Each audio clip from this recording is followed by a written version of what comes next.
What's your favorite book? Who was it written by? This is one of my favorite books, and it was written by Deepak Chopra.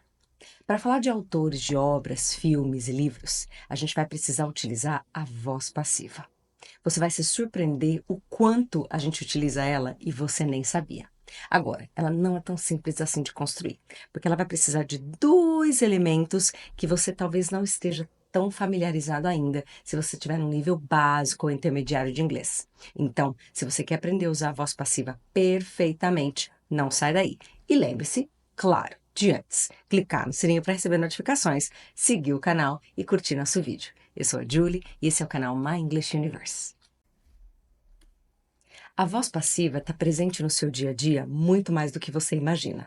Sabe aquelas camisetinhas que você comprou na Shopee e que aparece, portanto, que foram feitas na China? Quando você lê lá Made in China, isso é voz passiva. Made in China significa feito na China. A frase completa seria It, o objeto que você está carregando, it was made in China. Foi feito na China. É claro que é uma frase muito grande para uma etiquetinha. Então, eles encurtam e colocam simplesmente Made in China. A voz passiva também é muito utilizada em news, notícias, principalmente nas headlines, que é o título da notícia. Mas eles também excluem o verbo ser e estar da frase e encurtam, bem parecido com Made in China. Por exemplo, Victims rescued in time. As vítimas foram resgatadas a tempo. Acontece que o foram não apareceu aí. Por que eu estou dando ênfase ao fato de que, nos dois casos, a gente não usou o verbo to be ali coloquialmente para uma etiquetinha e para uma headline de jornal? Porque para construir a voz passiva, você vai precisar dele. Eu vou revisar com vocês o verbo to be no presente, no passado, no present perfect e no futuro. Você pode precisar de qualquer um deles para construir as frases na voz passiva. Vamos começar pelo presente? Esse eu acho que você já conhece. I am, you are, he is, she is, it is, we are, you are, they are.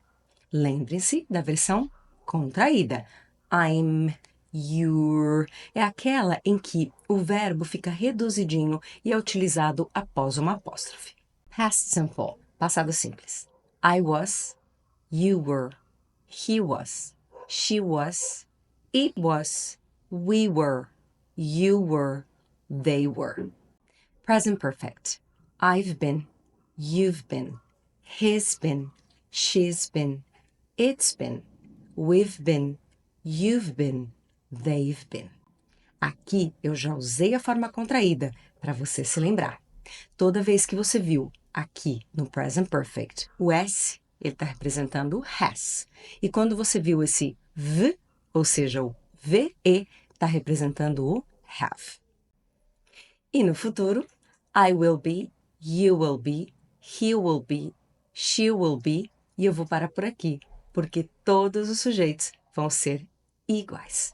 A forma contraída de will é apóstrofe LL. Formas contraídas são um vídeo à parte, mas eu já te digo que, sempre que puder usar, utilize. É bem coloquial e muito utilizado. Bom, duas coisas a gente já concluiu nesse vídeo. Você já entendeu onde a voz passiva é utilizada para falar de quem escreveu um livro ou por quem ele foi escrito. A gente usa para falar de notícias, principalmente no headline. E a gente usa na etiquetinha das camisetas para dizer onde as coisas foram feitas. Mas é importante você saber, então, que no dia a dia, coloquialmente, você já utiliza e nem sabia. Outra coisa que a gente já relembrou aqui foi o verbo to be em seus múltiplos tempos verbais, o que é fundamental para a construção da voz passiva. Agora, a gente vai para o segundo assunto cabeludo na construção da voz passiva, que é o past participle, ou a terceira coluna dos verbos em inglês.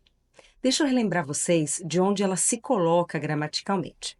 Todo verbo tem três versões: presente, passado e terceira coluna, que é o particípio passado, ou past participle, que é utilizado em alguns tempos verbais, por exemplo, no present perfect. E claro, que se a gente está falando sobre ele, para a voz passiva ele é essencial. Você não constrói voz passiva sem o past participle. O que quer dizer que você cada vez mais vai precisar memorizar a terceira coluna dos verbos, ou seja, a terceira versão do verbo. Vou dar um exemplo aqui para vocês que está relacionado ao primeiro verbo que eu usei lá no começo do vídeo, que é write, escrever. O passado de write é wrote e a terceira coluna é reading, se escreve assim. Se fosse read, que é ler, a gente mudaria a pronúncia na segunda coluna e terceira, mas não mudaria a escrita. Read, read, read. Se o verbo for put, por exemplo, colocar, você não vai mudar nem a escrita, nem a pronúncia. Put, put, put. O que eu quero dizer com esses 3 exemplos?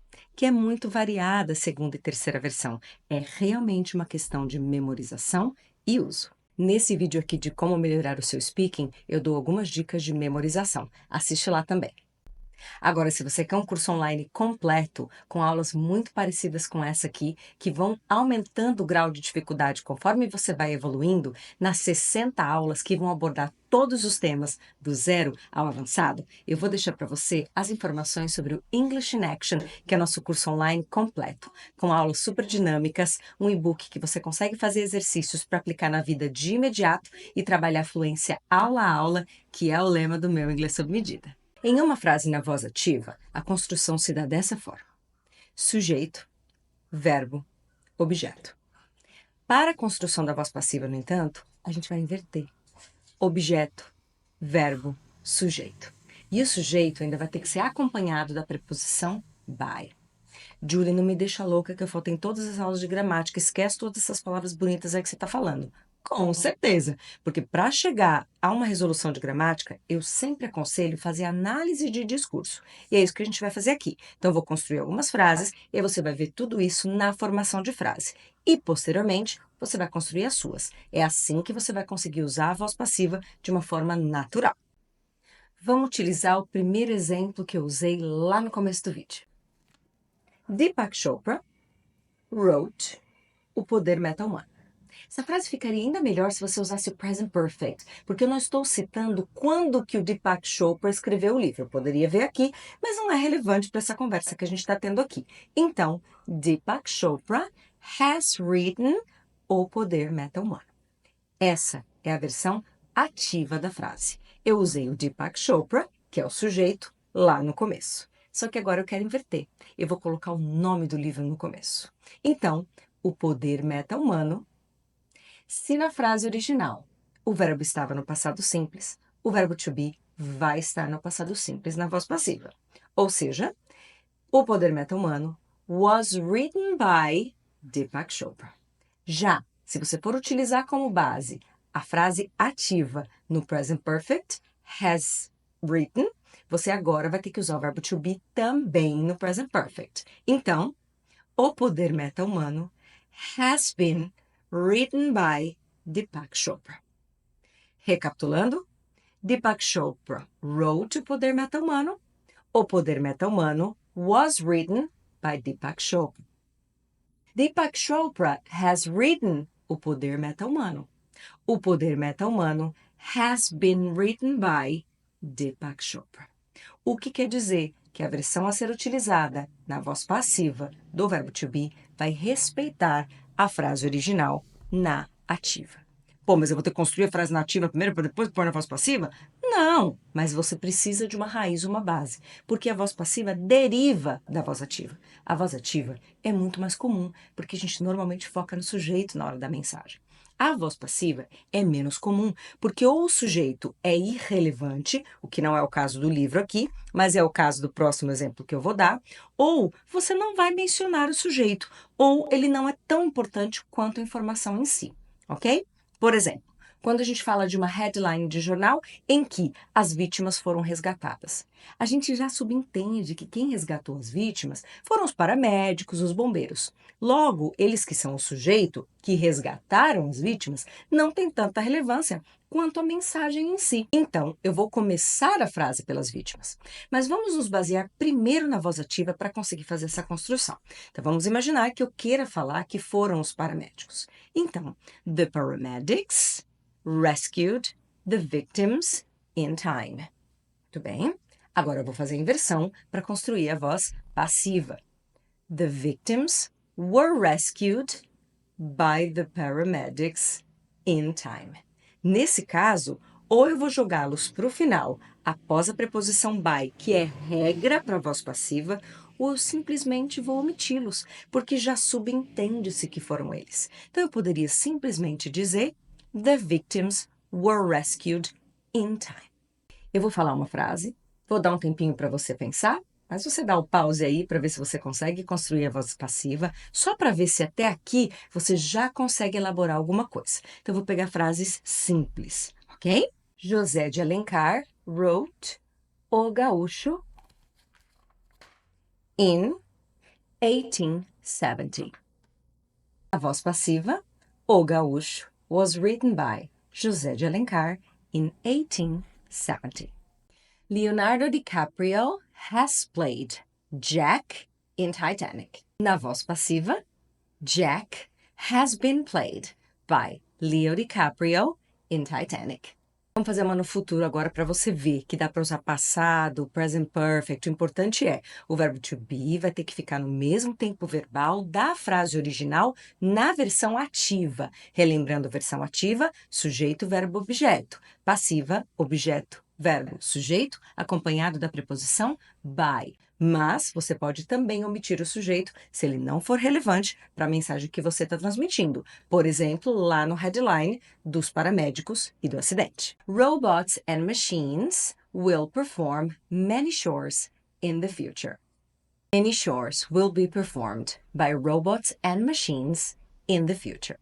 Julie, posso usar a voz passiva na afirmativa, negativa ou interrogativa? Pode. Só faça os ajustes com o verbo to be para que você tenha aí um reconhecimento de que é uma pergunta, que é uma afirmativa ou que é uma negativa. Naquela frase do robots and the machines, que vão performar várias tarefas no futuro, a pergunta ficaria assim, na voz passiva.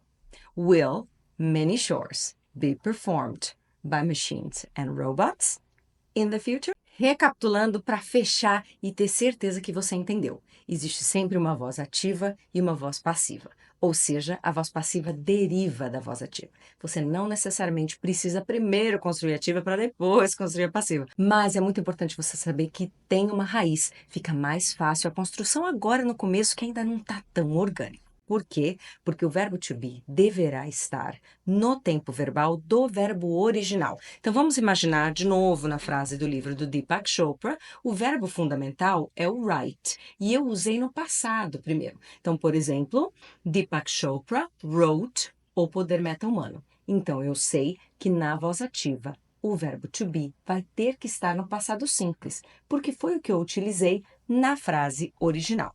Então, O Poder Meta-Humano was written by Deepak Chopra. Antes do sujeito. Quando eu faço a voz passiva, eu preciso usar o by. Mas o sujeito sempre aparece? Não. Se ele for irrelevante ou se a mensagem for mais importante, você nem vai colocar o sujeito, como no exemplo da headline da notícia que a gente fez no decorrer desse vídeo. Então, para construir a voz passiva, eu preciso necessariamente do verbo to be, mas eu preciso também da terceira coluna de verbos. Qual verbo? O verbo fundamental ou original na voz ativa, que nesse caso aqui é o write. E a terceira coluna de write é written. Write, wrote, written. See, saw, seen. Go, went, gone. Fica mais fácil porque você constrói uma musicalidade na sua cabeça. Então, esse é um assunto super importante. Se você ainda tem dúvida no past simple, que é a segunda coluna, também tem um vídeo sobre esse assunto. Agora, para a voz passiva, então, você precisa saber do verbo to be nos múltiplos tempos verbais e a terceira coluna dos verbos. Assim você consegue construir. Mas, para que a construção seja orgânica, primeiro ela tem que ser fake. Fake it till you make it. Ou seja, papel, lápis, constrói, constrói, constrói. Em algum momento, quando você menos esperar, você vai conseguir fazer isso de forma natural, sem precisar recorrer à escrita. Vai estar falando e vai utilizar. Agora, boas práticas. Esse é o mais importante. Espero que tenham gostado. Podem deixar comentários e pedidos que eu sempre respondo. Eu vejo vocês por aí. See you guys around. Bye bye.